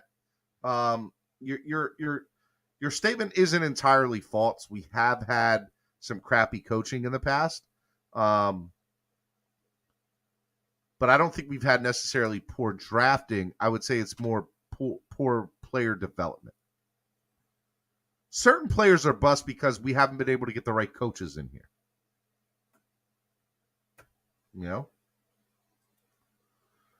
I want to see the deep ball. I want to see a real deep ball from Tua, not a deep ball that a wide receiver had to slow down and catch. I think that don't look for the deep ball this year. Like, you're going to disappoint yourself. You're going to see some of the same passes from Tua this year that you saw last year. The issue will be yak, and will be, will these passes now result in first downs instead of fourth downs? Not quite getting to the first down marker.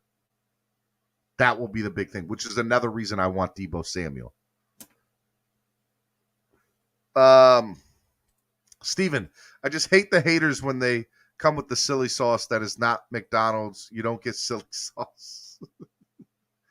Funny, man. Be nice to each other, both of you. Let's see here. There's a reason all of our linemen regressed last year. I really feel the O-line coaching was really bad. Just the year before, the same guys were balling. We've had enough talent besides maybe a center.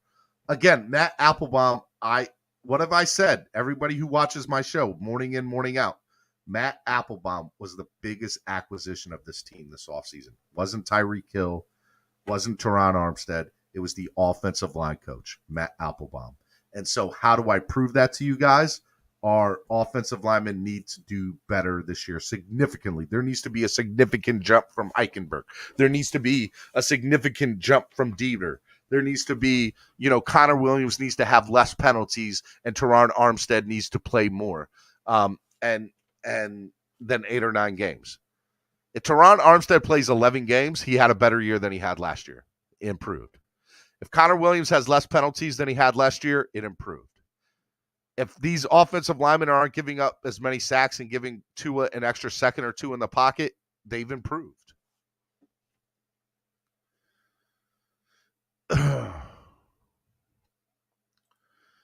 We don't need anyone else. Hell, we don't even have to try. According to Twitter this season, we will have an undefeated season ending in a Super Bowl.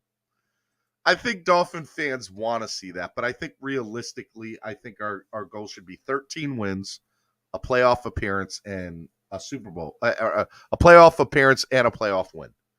That, to me, is, we could justify that and predicting that.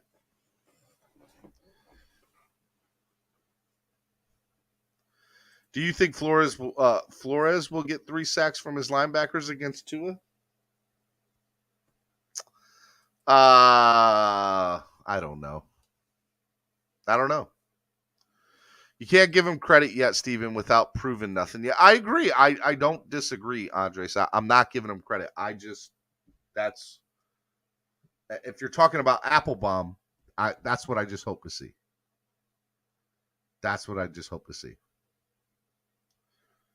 Miami Sports Music's #1 Miami fan morning show, Clock Blockers. I'm your host, Stephen D. We're hanging out right now. I'm taking your questions through the chat. Go ahead and put them through the chat. I will answer it right now. Definitely want to hear from you. Want to know what you guys got going on. I'm going through, Twitter, seeing if anything is happening right now.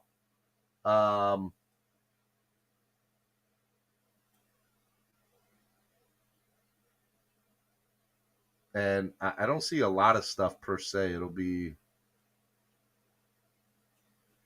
I don't think we're going to see anything really break down till next or till Thursday. I think it'll be a quiet couple of days, but Thursday comes around. I think we'll see a fun day. And I am interested to see how it goes. And again, we've got to remember too, guys, what other teams do might dictate what the Dolphins do or don't do. You know, that's what I think. All right, come on, guys, put the questions in the chat. Want to answer your questions? Come on, let's go.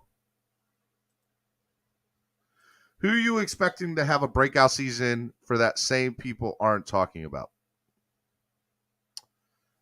Who am I expecting to have a breakout season that some people are not talking about? I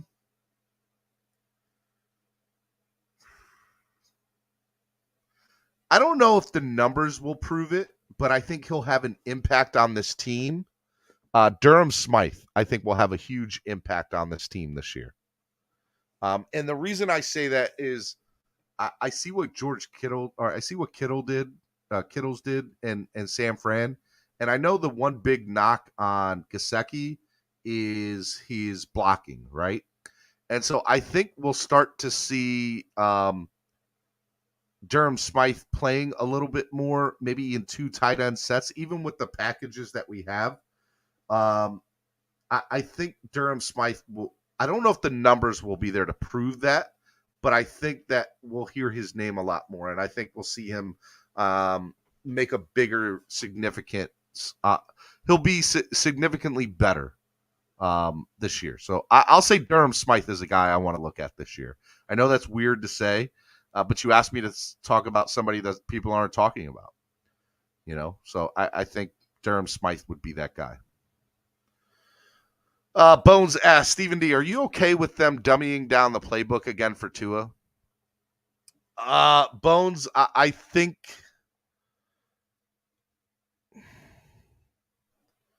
I want to be straight. I want to be a straight shooter here with you here, Bones. I'll say that it's not about dummying down the playbook. It's about catering to a player's needs and a player's specifics. I'll say that I think that they will make the playbook work for Tua. And that's what I know. That's what I think. And by the way, if Tua ends up not, like, let's say he's as bad as everybody claims he is about learning the playbook, he'll be gone next year. He will be. You know? Got to get ready for work, Stephen. Have a blessed day. Great show, Stephen. I appreciate it, Epps. Have a good day at work. Flipside Fishing, what are your thoughts on maybe making a move with the rest of our draft picks this season and go for the best inside linebacker in the draft? Seems like a lot of positions will go before ILB. I would no. Are you saying, like, let's trade 3rd, 4th, and our 2 7s to go after, a second rounder? No, I don't. No, I don't. I don't think they'll do that. Do you think the Dolphins will break their own record with a perfect season? No, I don't.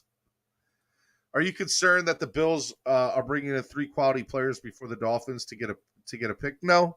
I think that Buffalo is a team I'm scared of. I'm not going to sit here and say I'm not. And I know people are like, don't be scared of. Look, they have a great record against us. I would be stupid not to say that. They have our number. But am I concerned? Not any more than I would be if they had 1 pick before our pick or 2 picks.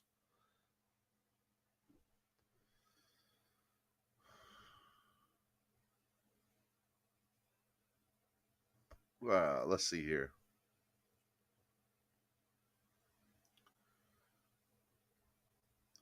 Keep on bringing in the questions, man. I'm answering your questions. Can't answer them if you guys don't bring them in.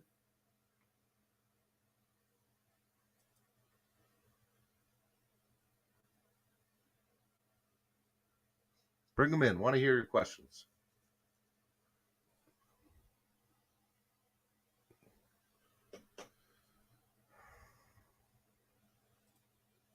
Do you think we have enough to compete against the Bills? Do I think we have enough to compete against the Bills? My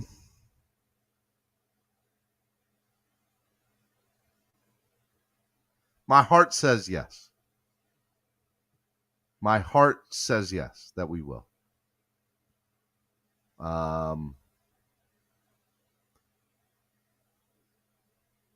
But, with that being said, look, they're a good team.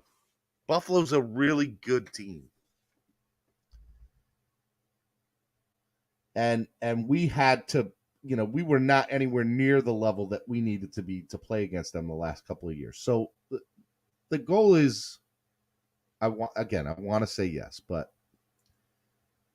I can't, I'm not going to say anything. Like, I'm not going to be confident about anything I say until I see it.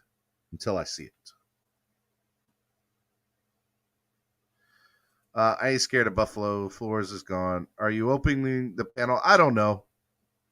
What is the best day of the week, Stephen D? Friday. Spread Kindness Friday is my favorite day of the week.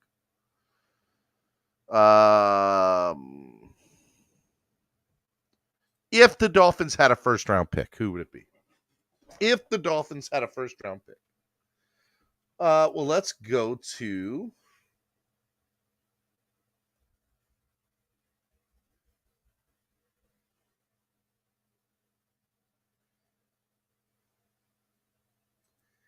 If the Dolphins had a first-round pick,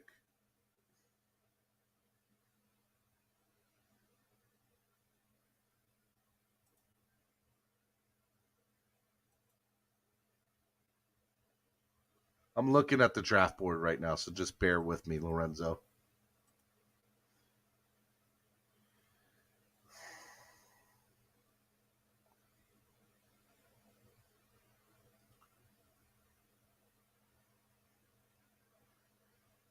All right, well, let me tell you some players that I like.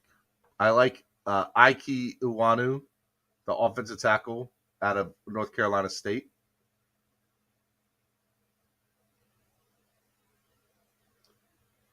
Evan Neal from Alabama, the offensive tackle there. You notice a theme, right? Like, I love offensive tackles.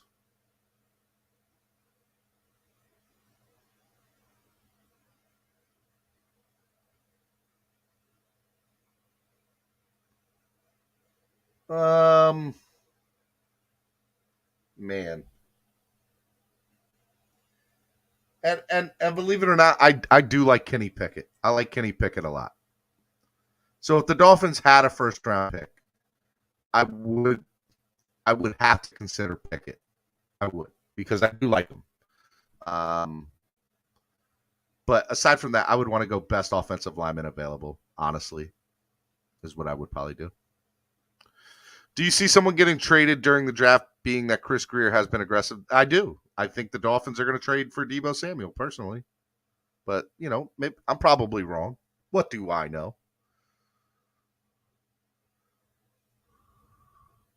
I'm willing to bet our most productive draft pick will come from the undrafted. People will say the draft is weak. It's deep. It's a bunch of face cards, no spades. Dion, I'll fight you on that and say that I think it'll be our third-round draft pick, because 5 out of our last 7 fifth or third-round draft picks have hit. So we're good at drafting in the third round. So I'm going to say our third round is where it's at.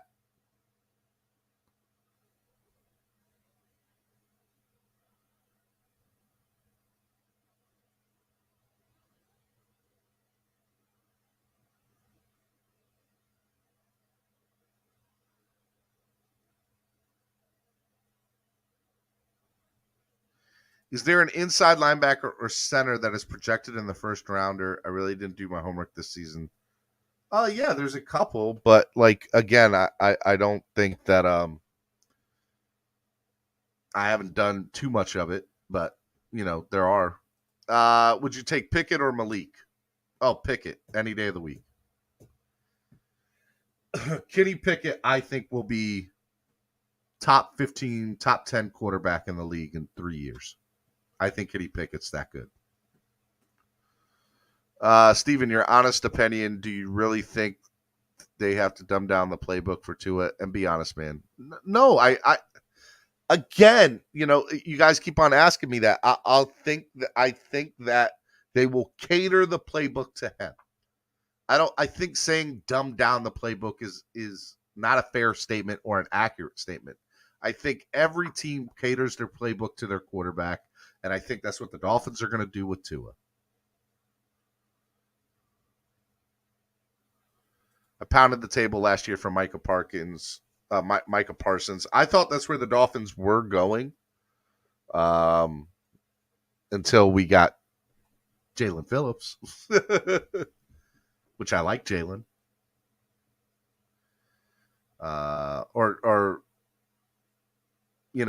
It was, when did Parsons get picked? What was his slot? What number did he get picked? I know it was a first rounder. I just didn't know what number.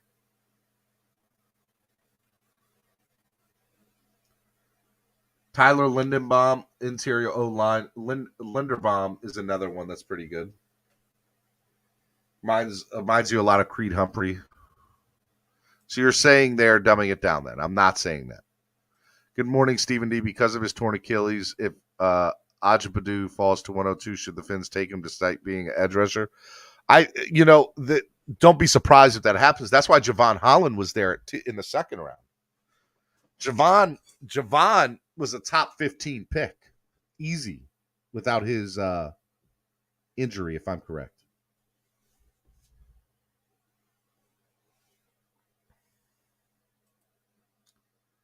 Don't know Abraham Lucas. I don't really know a lot about the draft, guys, when it comes to certain players.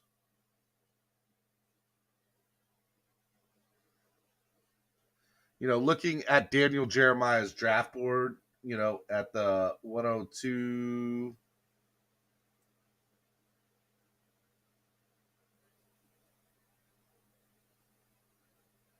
Luke Fortner, interior offensive lineman, will be there.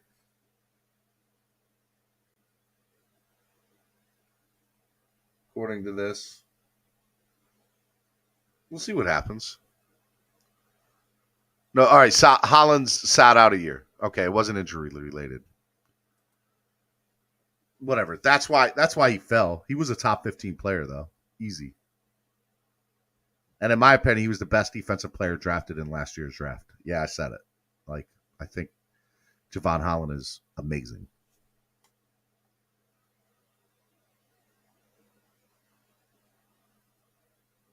Could you imagine, though, if we had gotten Micah Parsons and Javon Holland? Hello. We'd be worried about an edge rusher this year.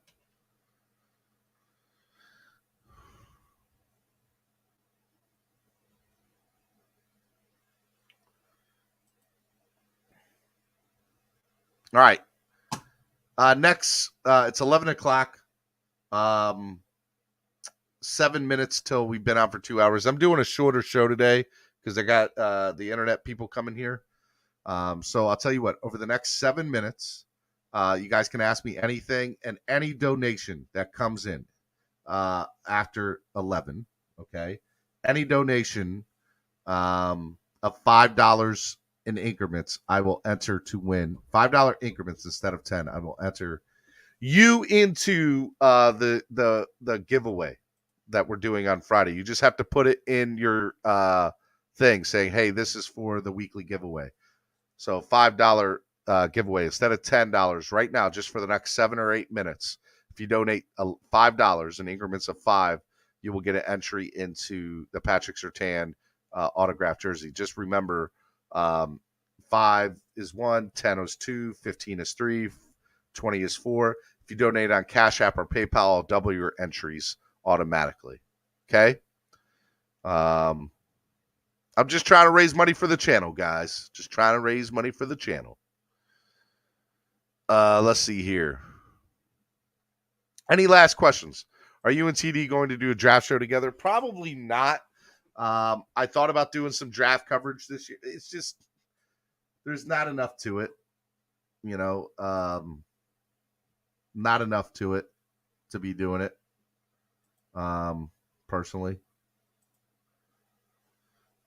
But I do have some. I can't announce it yet. I got to wait till. But just know, I posted on Twitter yesterday some pretty cool, a pretty good tease for next week. So be on the lookout for that. That will be a lot of fun. Be on the lookout for that. I posted a big tease up there for next week. I hope you all enjoyed the show today. It was a lot of fun. I got about 5 minutes left. You guys can ask me anything. I'll answer it.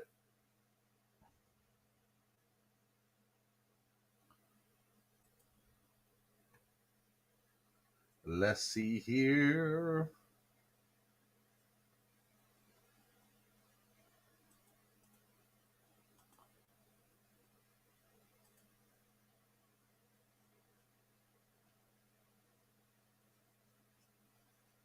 Nothing?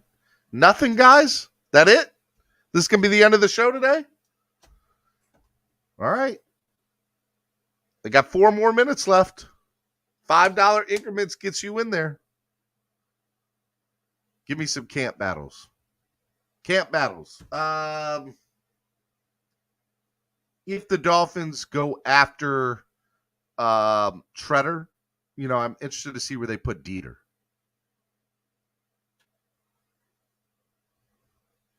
Why did Eternal suck so bad? Know what, level 2 noob? Know what? Sending an hour early. Yeah, I am doing an hour early. I got I got people coming in to help fix some stuff on the internet side. Let's go Miami. Flipside Fishing said with the $5 donation. My guy. Let's go Flipside Fishing. Who else got the $5 donations in here?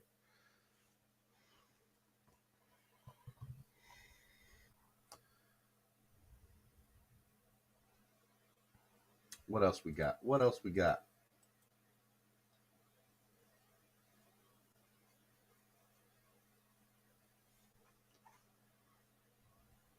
3 more minutes left. 3 more minutes left. Here, let me just put this up on the screen for you guys. The way y'all know it.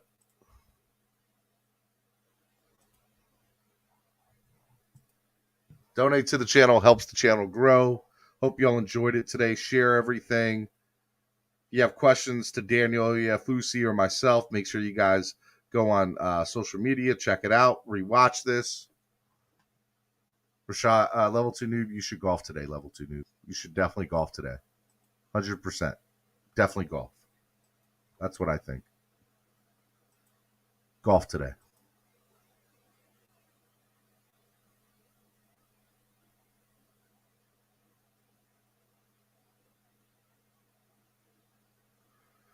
Trill versus Iggy, Jones versus Rowe, Bowden versus Preston.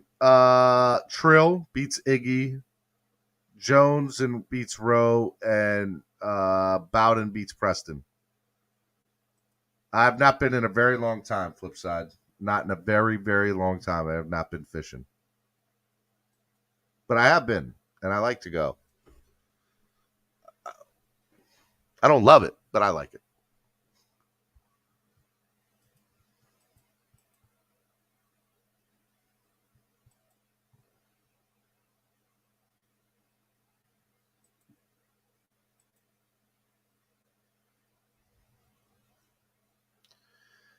All right, guys. 1 more minute left. 1 more minute. Hope you all enjoyed the show today. It was a lot of fun.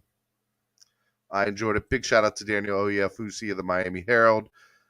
And again, courtesy of ZSM Sports, our weekly giveaway. Make sure you guys donate to the channel, help the channel grow. You guys can, if you go donate on Cash App or PayPal, less fees come out. And so I double all donations up there.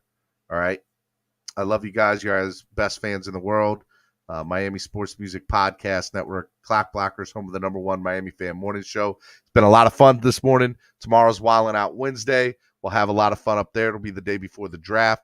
And I will open up the panel tomorrow and we can debate. So tomorrow will be a panel show. You guys can go crazy up there. It'll be a lot of fun. All right. So come see me tomorrow. I'll get you up there tomorrow. We'll have a lot of fun. We'll see you tomorrow right here on Miami Sports Music Podcast Network, Clock Blockers, home of the #1 Miami fan morning show. Peace.